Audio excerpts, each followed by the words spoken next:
ओम शांति। 9 अक्टूबर 2023 के बाबा के महावाक्य। मीठे बच्चे, जितना याद में रहेंगे, पवित्र बनेंगे, उतना पारलौकिक माता पिता की दुआएं मिलेंगी। दुआएं मिलने से तुम सदा सुखी बन जाएंगे। प्रश्न: बाप सभी बच्चों को कौन सी राय देकर कुकर्मों से बचाते हैं? उत्तर: बाबा राय देते, बच्चे तुम्हारे पास जो भी धन दौलत आदि है वह सब अपने पास रखो, लेकिन ट्रस्टी होकर चलो। तुम कहते आए हो, हे भगवान यह सब कुछ आपका है। भगवान ने बच्चा दिया, धन दौलत दिया, अब भगवान कहते हैं इन सब से बुद्धि योग निकाल, तुम ट्रस्टी होकर रहो, श्रीमत पर चलो, तो कोई भी कुकर्म नहीं होगा, तुम श्रेष्ठ बन जाएंगे। गीत।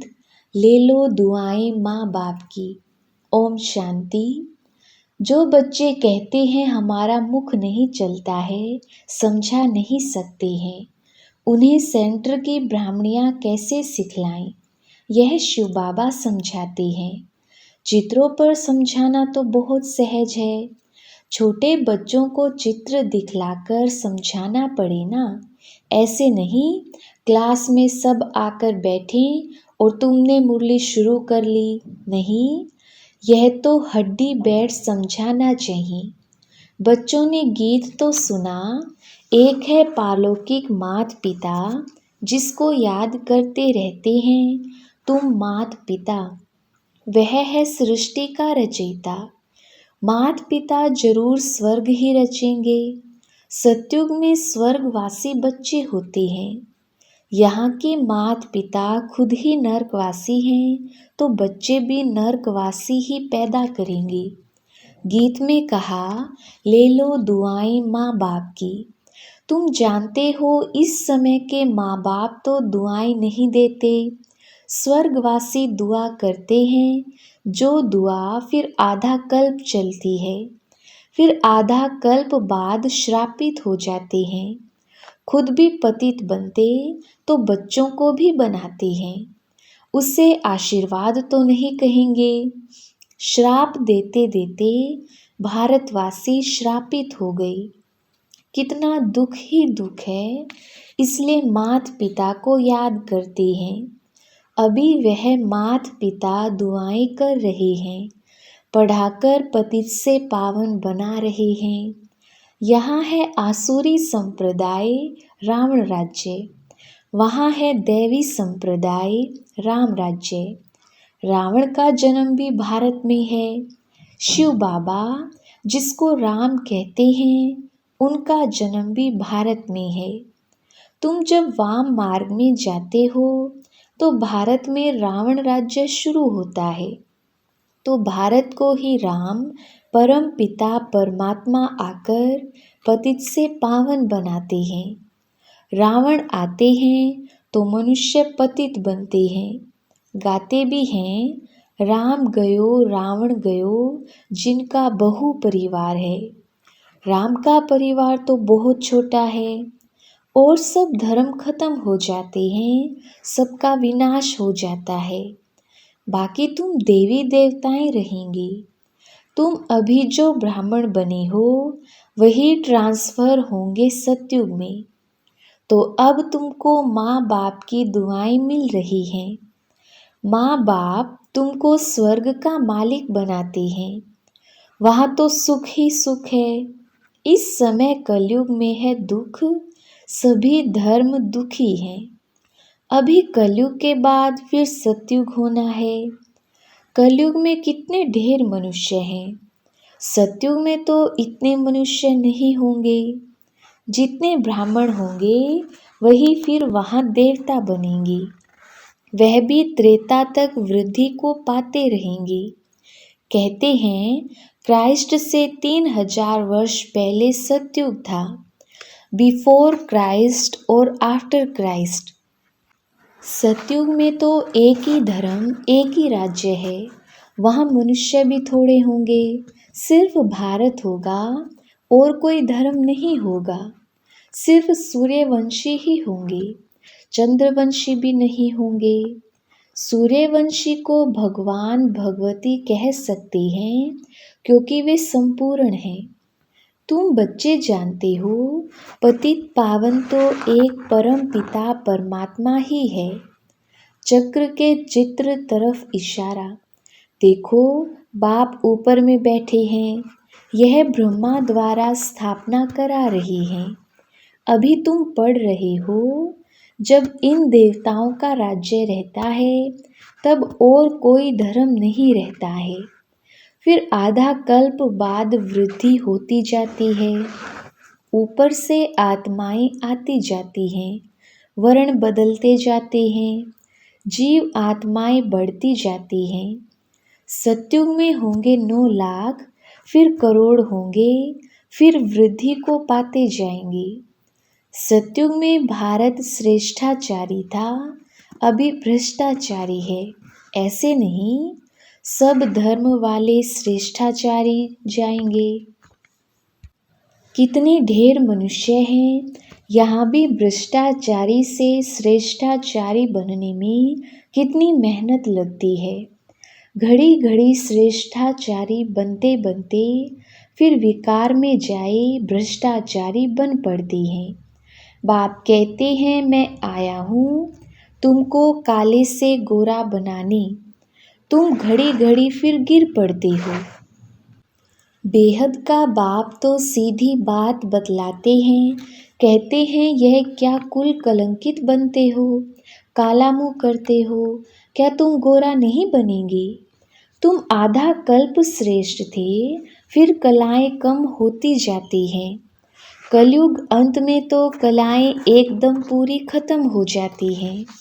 सतयुग में सिर्फ एक ही भारत था, अभी तो सब धर्म हैं।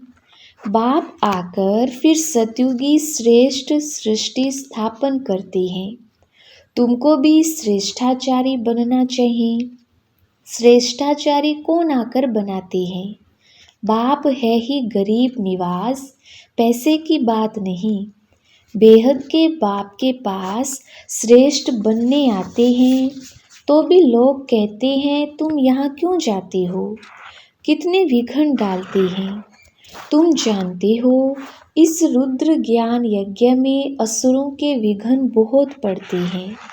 अबलाओं पर अत्याचार होते हैं।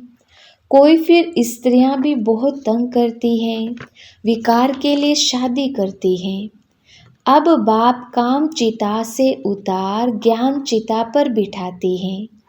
जन्म जन्मांतर का कॉन्ट्रैक्ट है। इस समय है ही रावण राज्य।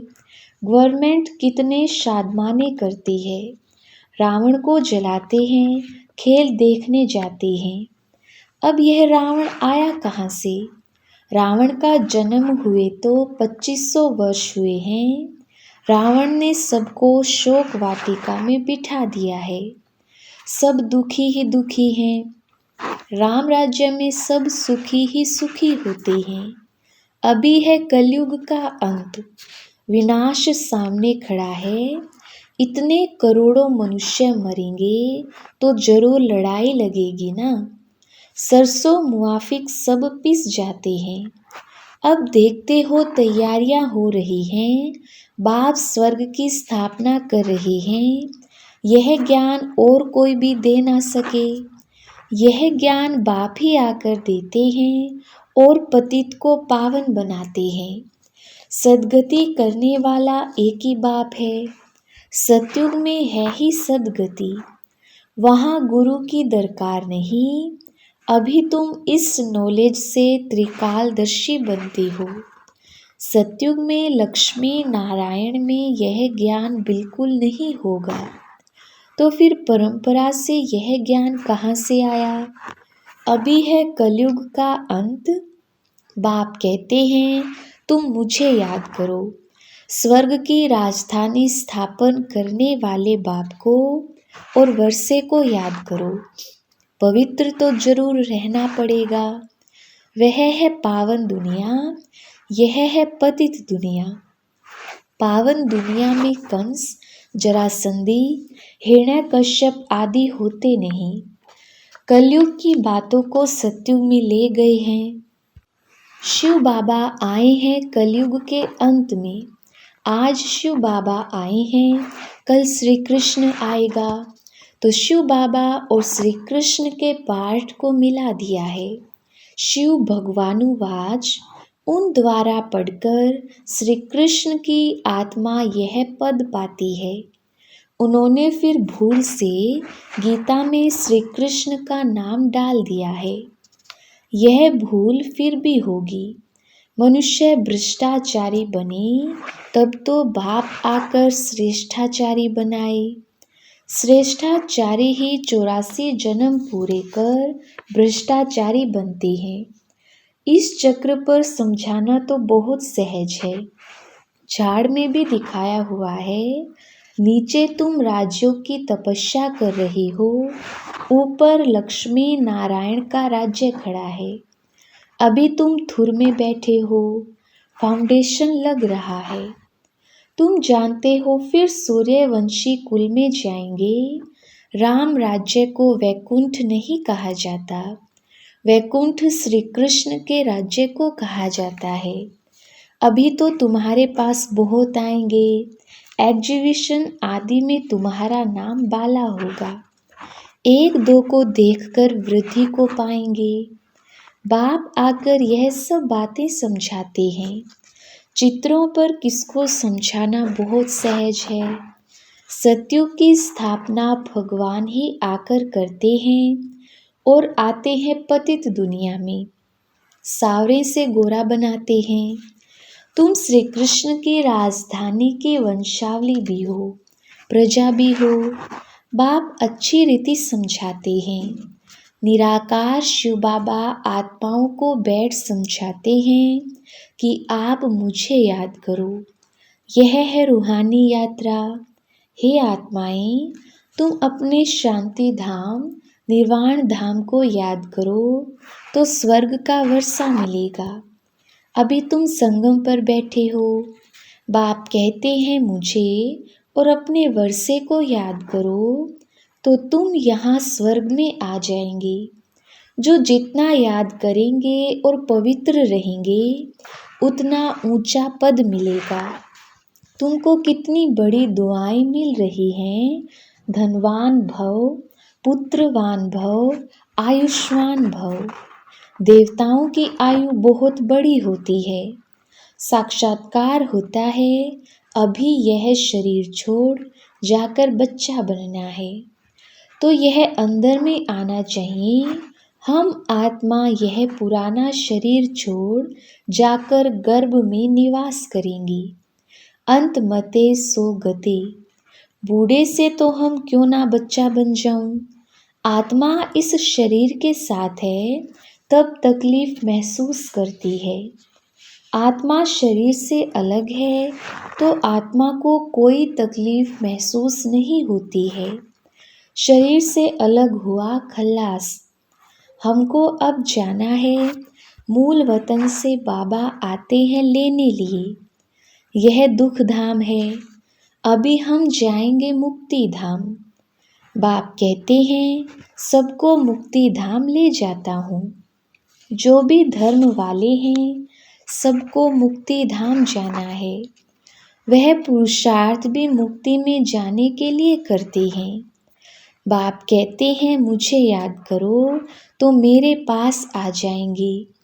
बाबा को याद कर भोजन खाओ तो तुमको ताकत मिलेगी।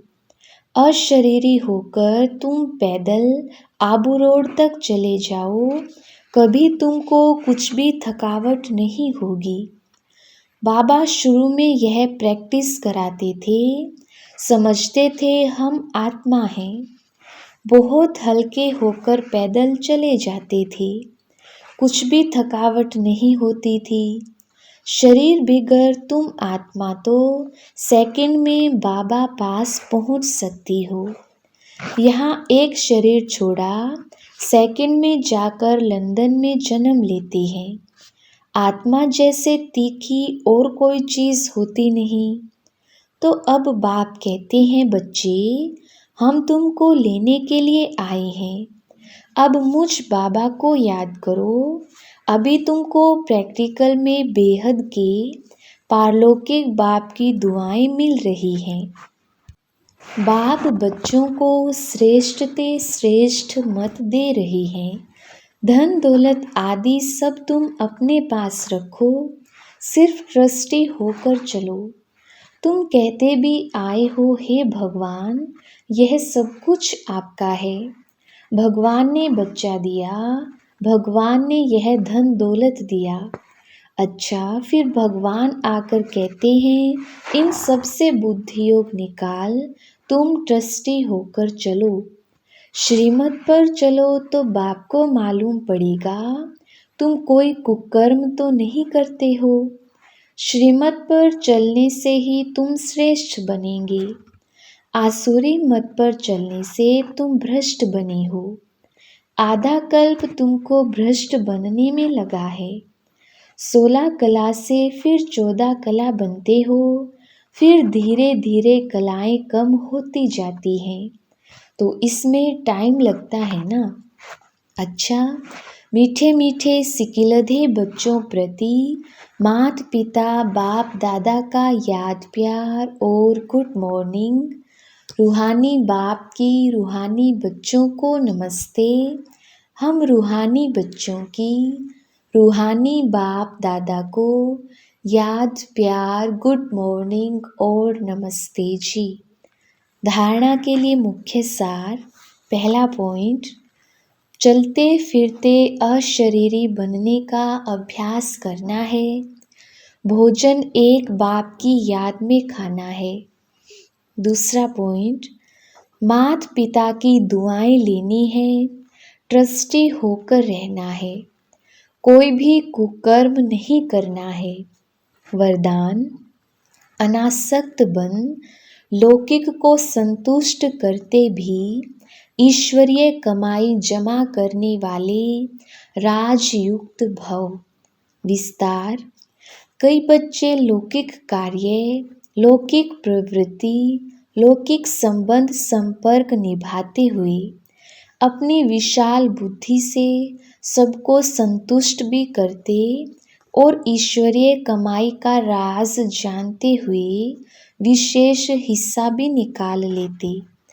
ऐसे एक नामी और एकानामी वाले अनासक्त बच्चे हैं जो सर्व खजाने, समय, शक्तियाँ और स्थूल धन को लौकिक से एकानामी कर अलौकिक कार्य में फ्राक दिली से लगाते हैं। ऐसे युक्ति युक्त राजयुक्त बच्चे ही महिमा योग्य हैं। स्लोगन, स्मृति स्वरूप बनकर हर कर्म करने वाले ही प्रकाश स्तंभ लाइट हाउस बनते हैं। अच्छा, ओम शांति।